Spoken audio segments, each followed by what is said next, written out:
Royal celebration. Princess Leonor of Spain marries Prince Christian in Copenhagen. It began as a quiet, golden morning over Copenhagen. The sky was clear, the air was crisp, and the city seemed to be holding its breath.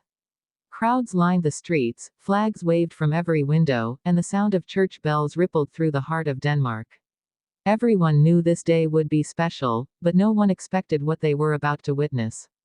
Because this isn't just another royal wedding. This is the moment Europe has been waiting for, when Princess Leonor of Spain, heir to the Spanish throne, marries Prince Christian of Denmark, the future king of the north. Two young royals, born into duty, now stepping boldly into love.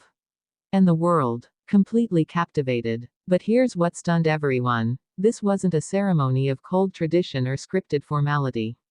It was real, human, emotional. A royal event that didn't just unite two monarchies, it united millions of hearts across continents. From the first moment Leonor stepped out of the carriage, history shifted. She appeared radiant in a gown of soft ivory silk, crafted in Madrid, embroidered with delicate Danish lace, a subtle symbol of unity between her homeland and her new one. Her veil trailed behind her like sunlight, and her eyes, bright and calm, told a story of strength. This wasn't a princess playing a part, this was a woman becoming something greater. And there, at the altar, waiting with quiet anticipation, stood Prince Christian, his expression a mix of awe, pride, and deep affection. It was the look of a man who knew the weight of the moment, and yet, couldn't take his eyes off the woman walking toward him. For a brief second, time seemed to stop. Even the cameras held their breath. When their hands finally met, the cathedral filled with a warmth that words could never capture. People watching from home could feel it, a connection that defied titles, borders, and expectation. Leonor smiled softly and whispered something to Christian, just one line that microphones barely caught. "We made it." And in that instant, the fairy tale became reality. The ceremony began, and every moment felt intentional. From the music, an elegant fusion of Spanish and Danish melodies, to the readings, which spoke not of power, but of partnership. The couple had chosen to craft their own vows, something rarely done in royal weddings. And when Leonor began to speak, her voice trembled just slightly, yet carried with it a quiet confidence. "I promise to serve our people, not from above them, but beside them," she said. "And to love you not as a prince, but as the man who has always seen me beyond the crown." Christian's response was simple, heartfelt, and unforgettable. "You've given me courage to be more than a title. To be yours, completely." The cathedral fell silent, some in tears, others smiling through the weight of emotion. Outside, the bells began to ring again, long, powerful tones that echoed across the city. The newlyweds stepped out onto the balcony of Christianborg Palace, hand in hand, facing a sea of thousands. The Danish and Spanish flags fluttered together in the wind, and the roar from the crowd shook the air. And then came the moment that sent the internet into overdrive, the kiss. Not staged, not formal. It was tender, real, and deeply emotional. Leonor reached for Christian first, pulling him close, the crowd erupting into cheers. Cameras flashed, the world watched, and within minutes, the footage flooded every social platform, #Royal Celebration trending worldwide. But beyond the spectacle, something deeper was happening.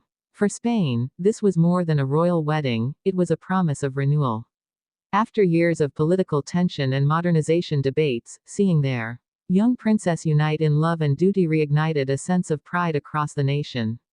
In Denmark, the moment felt equally profound. The Danes saw their future king embracing a partnership built not just on lineage, but on love and equality. As the celebrations moved into the evening, the banquet began. The grand hall glittered with chandeliers, filled with dignitaries, heads of state, and celebrities. But even amid the grandeur, the atmosphere remained intimate. Leonor and Christian took their first dance to a modern orchestral version of "Can't Help Falling in Love," performed live by a combined Spanish-Danish youth orchestra, a symbolic choice, merging the old and new. Guests were visibly moved as the young couple danced. The way they looked at each other said everything. This wasn't just romance, it was partnership, purpose, and peace all in one. After the toasts, Leonor surprised everyone again. She stood and gave a speech that instantly went viral. "Today, I don't just join a family," she said. "I join a future." A future where we prove that tradition and change can walk hand in hand, where love can be stronger than distance, and where crowns serve people, not the other way around. Her words drew thunderous applause. Even Queen Letizia and King Felipe were seen standing, tears in their eyes. It was clear, Spain's future was in strong, compassionate hands. As the night wore on, the couple decided to step away from the formality. They went outside, where crowds still lingered, singing, waving candles, and shouting blessings. Leonor, still in her gown, and Christian, jacket off and sleeves rolled up, walked to the gates and waved. When a child offered her a red rose, Leonor knelt down, accepted it, and hugged her, a small act that became one of the night's most powerful images. In that single gesture, she became the people's princess. Every photo from that night told a story of unity and modern royalty done right. Not distant, not cold, but warm, grounded, and real. As the celebrations stretched into the early morning, fireworks painted the Copenhagen sky in red and gold, the colors of Spain and Denmark combined. The cheers echoed across the harbor, and the royal couple shared one last quiet dance under the stars, surrounded only by close friends and family. Later, in a private moment captured from afar, Leonor was seen whispering something to Christian as they looked out over the water. "This is our beginning," she said. He smiled and replied, "And the world is watching." And indeed, it was. This wedding wasn't just a royal event, it was a statement. That love can be graceful, that power can be gentle, and that the next generation of royals is ready to redefine what it means to lead. For both Spain and Denmark, this union marks a turning point: two nations, two traditions, and two hearts bound by choice, not expectation. As dawn broke the next morning, the bells rang again across Copenhagen, echoing through Europe. And somewhere between duty and devotion, Princess Leonor and Prince Christian began their life not as distant monarchs, but as the world's newest symbol of love, hope, and royal humanity. For millions who watched, it wasn't just a royal celebration. It was a reminder that even amidst crowns and ceremony, the most powerful thing a royal can do, is simply love. And that, truly, is where the magic begins.